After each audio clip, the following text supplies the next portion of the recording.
John, Brian, at Rosemary. Kayo ngayon ay tumatahan sa isa sa pinakamalaking yugto ng inyong buhay. Ang buhay, mag-asawa, at pagtataguyod ng Kristiyanong pamilya. So bahagi kung saan, bagamat ilang beses sinabi namin yung mga pinahayag sa Ebanghelyo, kung tututusin, ito rin yung unang pagbasa natin mula sa aklat ng Genesis na pinagtibay ng ating Panginoon sa Kristo. Iiwan ng lalaki ang kanyang ama at ina at magsasama sila ng kanyang asawa at sila yung naging isa. Kaya hindi na sila dalawa kundi isa. Ang pinagsama ng Diyos ay huwag pag-iwalayin ng tao. Bahagi yun na hanggang ngayon sa loob na halo ng higit na 2,000 taon ay pinangahawakan ng simbahan.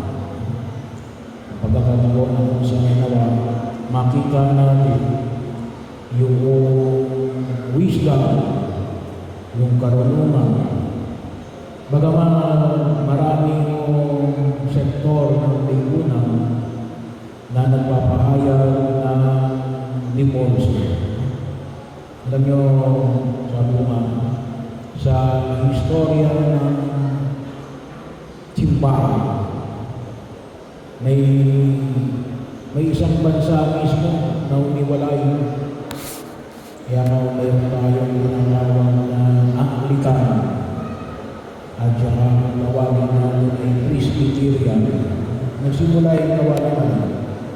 Umiwala ang Great Britain at nagtayo ng kanilang sariling simbahan na kung tawagin natin ay Anglican o Presbyterian.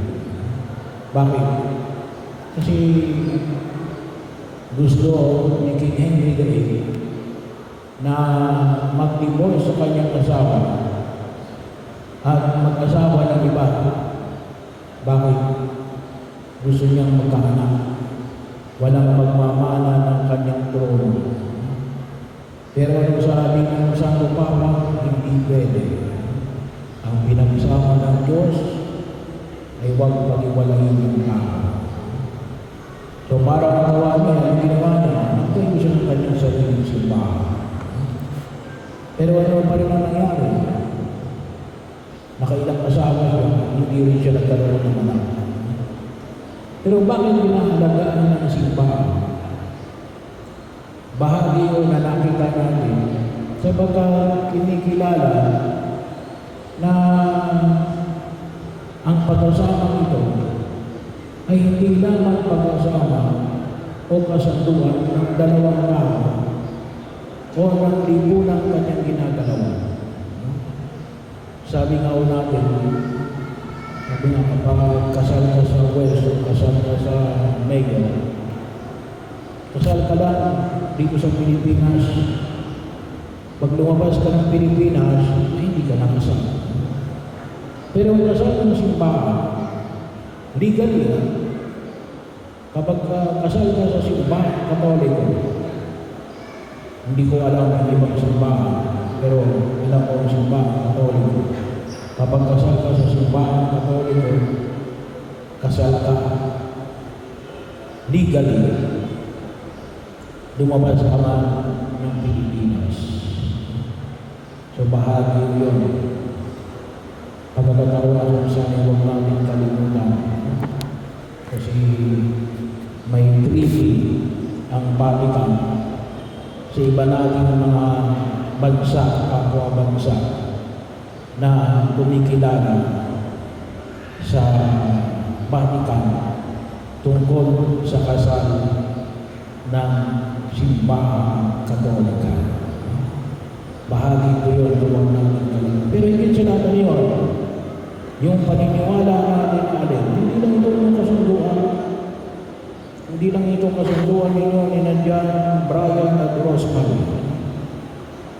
Sabi nga natin, hindi lang ito kontrata.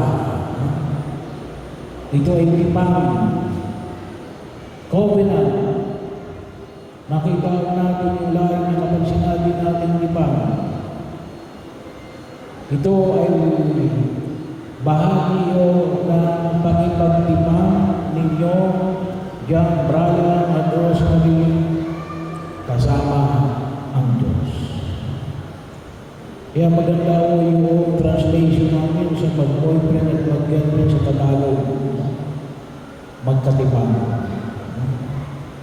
Hindi ko maganda yung salitang mag-syota.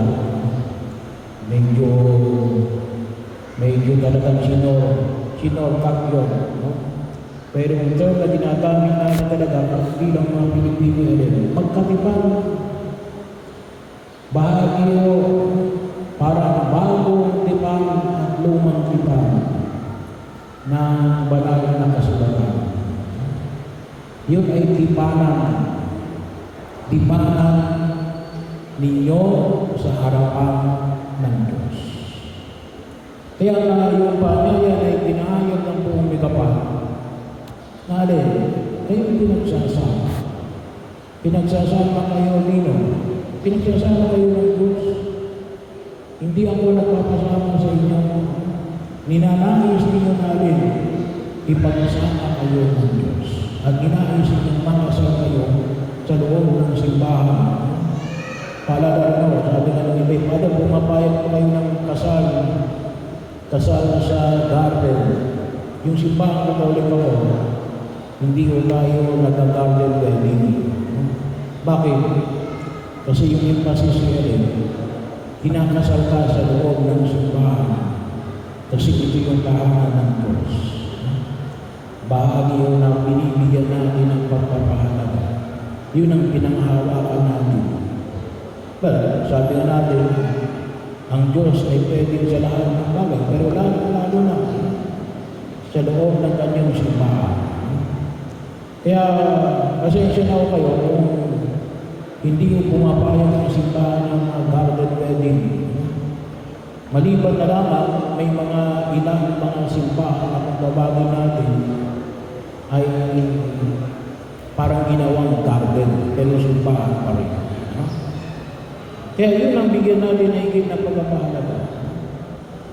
Na nakasalalay din sila ng alin sa pamantayan na itong tanong ito, so John, na Joshua, kinikilala ninyo na itong inyong papakasalan na yun ay alin? Ay hindi lamang sa dami-dami ng babae o ng lalaki na inyong naging kabahagi ng inyong buhay. Maaaring siya lamang, maaaring isa dyan sa mga naging bahagi ng inyong buhay.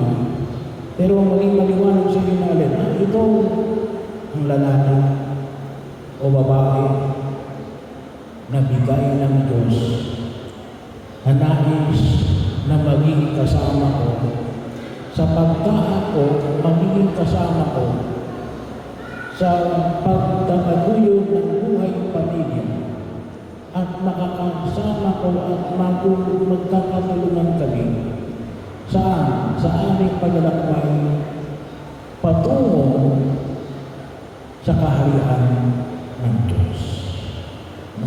Yun naman yung makita natin. Sana makita rin ang bawang isa natin. Bigay ka ng Diyos sa bawang isa sa inyo.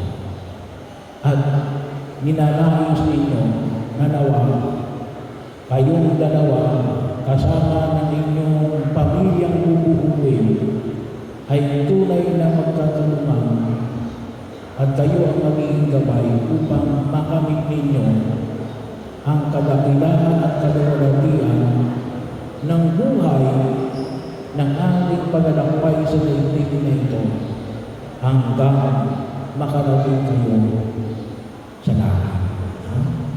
Kaya ang buhay may isawa yan.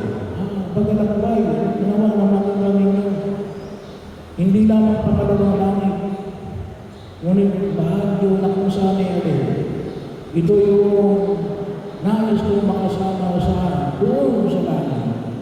Kasi yun ang biyaya na ipinagkakaroon ng Diyos sa sakramento na ito ng pag-iisang tindig. At ito, ang inilulog natin na nawa, tayong lahat ng narito ay maging kabahagi nawa ng paglalakbay na ito ni John, Brian at Rosemary upang higit natin pakilabangan ang pagpapala ng ating Diyos.